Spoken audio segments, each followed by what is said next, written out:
friends, welcome to this class. So we're going to paint seascape. This is Arch's 300 pounds cold pressed watercolor paper. Please don't worry about the weight of the paper. Like, you don't need 300 pounds. Just stick with 140 pounds. It's going to be actually much easier to layer a landscape.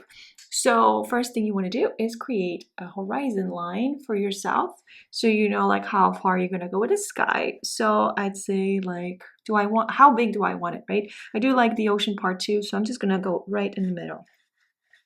So there's my half, and then there is, and then I just have to meet right here, and that's it.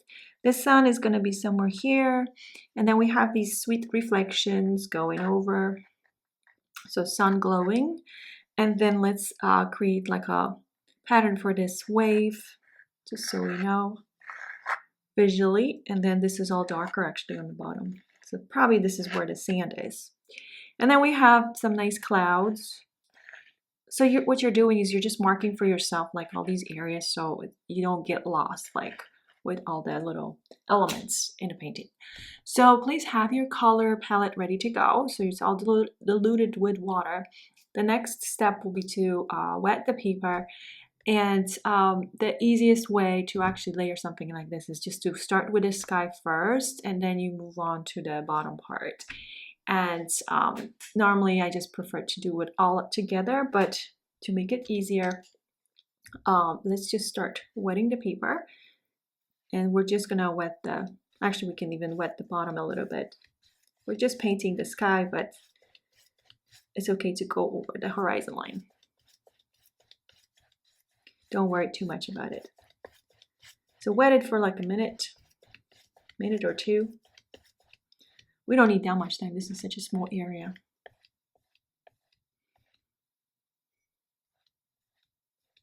For this first part, all you really need is blue, yellow, red. For the entire painting, as a matter of fact, it's just yellow, blue, red. So we're gonna start with the colors. Let's see, what do we want to actually work on first? I think the clouds this time, or even the sun. Let's start with the sun. You want to start with the lightest pieces first, but you know, sometimes I start with the blue sky right away.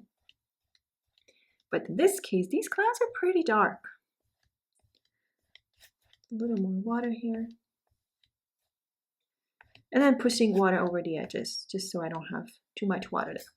So if I'm going to start with the clouds first, and I'm actually going to, the sun first, I'm going to grab my flat 3/4 golden 2, and I'm going to grab some of this imidazolone yellow. This is milk-like ratio. Yeah, milk-like ratio. I'm going to go around the sun, just like this. So just like this, and pull away from the sun. So around the sun, and then pull away. Now grab with that yellow. You're grabbing yellow, but like half and half like ratio. And this time you're gonna have a little bit of red with it. And then back to this area. Now a little more red. Let's make it even more red. Even more red on this side as well. And kind of staying away from the sun area, right? So that's the idea. Now I'm gonna clean the brush. And now I'm gonna grab some of the phthalo blue and a lot of that red. It's like a soft transition between the colors. So I was going to paint right away the clouds, but I guess I'm painting here because I have to create that, work on that soft transition between the colors. So I'm going to clean the brush, and I am going to grab now my long cool size toothbrush, and I'm going to grab the yellow, mostly like a yellow. There's my imidazolone yellow and quinacridone red, but like a half and half like ratio. And then where am I going to place these first clouds? So maybe here, I have a cloud here, I have a cloud here actually, and a cloud here. Everything is a little more, like I'd say, not as quite simple just because it's so small. That's my take on it. The painting is so small. That's the only reason it's a little more, it feels more complex. Like, where do I place all these clouds? Like, I have so little room, right? But we can do it. So that's the clouds. Now with that same brush, or I can just grab my flat again.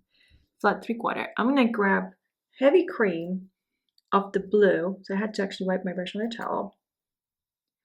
And I'm gonna go with this, actually even more like a cream chop like ratio. And there is my blue with red. And I'm gonna go everywhere I don't have these clouds. So from the top, and then over here, it's like I'm using the side of a brush to squeeze in there. And I'm just going to cover the areas where I don't want the clouds. More blue here. Same over here too, a little bit above. It'll be okay. A little more of that creamy paint just from the top to make the sky, the colors of the blue sky, a little darker. Perfect. And then I'm gonna clean the brush, just looking if I covered enough there. And we're gonna work more on these clouds. So the same as the flat brush that I was using, but this is a round brush. And for the clouds, like the shadows, I'm gonna use creamy paint. This is my blue, red, but this is too creamy. It needs to be more like a heavy cream. And then yellow. Where's my yellow? And then yellow. And then where do I have these clouds? So on top, that's where I see the darks. So here's the thing. If your paper is too dry, just walk away from it. Let it dry. It doesn't work if it's too dry. You have to paint it wet on wet. You have to add these clouds, the shadows, wet on wet. So a little more of it. So I'm so glad that I divided it into two parts because again, this is a little more complex, I'd say. Here's the thing. When we have a larger sheet, we'll most likely spend more time wetting the paper. So it'll be much easier. And it's just, you would use a larger brush too, and you would cover more of the areas right away. So that's why, that's what I'm thinking. So here we have like smaller clouds. So with the tip of my brush, I'm just adding some smaller clouds. Don't worry too much about it. This is like a quick painting. We don't need to do anything perfect. So as long as you know this, you'll be okay. Because I'm not worried about any like problems. Like even if I got a bloom, I'll be okay with it. So here, look, just a small tiny clouds, maybe add a little more darks on the top. Again, the same 3 colors, but every time I grab the color blend from my palette, I change the ratio between the colors. So sometimes, like now, I feel like I have more blue in my brush. So this one should have some shadow too. And then we have like the horizon line there. Why not try to paint it right away? So steady hand, try to kind of lock it in a way, like that wrist just kind of moves, but nothing else. Very steady, quick movement. And make sure you watch the tip of your brush just so you grab just the tip, or so you paint with the tip of your brush.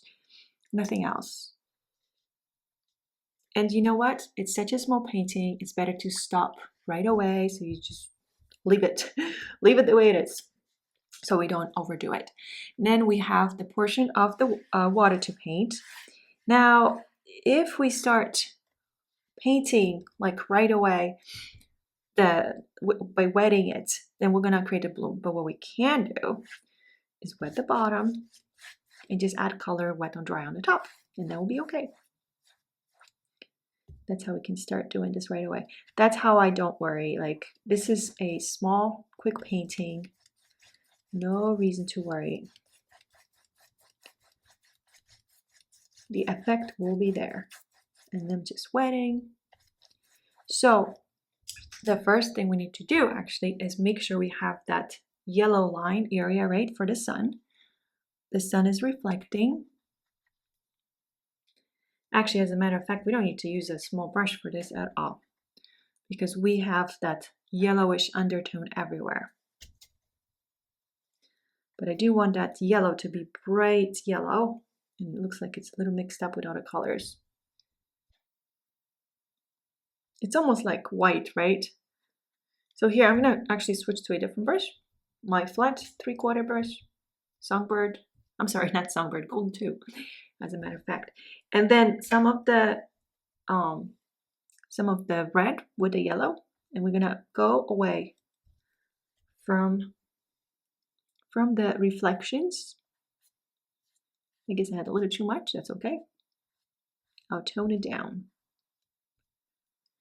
And then if you don't feel comfortable right away, like painting right away, because this is still wet, just leave it and wait until it dries, and then you feel comfortable for sure. I don't want to put any pressure, because that's not something I would normally teach if it was like a regular big painting. This is just part of the series that we're trying to paint, you know, very quickly. That's the idea. Make it fast. Don't overthink it. Don't think about too many details. There's more of the red here. And what will change all this is adding blue. So I just used up all my yellow again. So I'm just going to grab a little more red.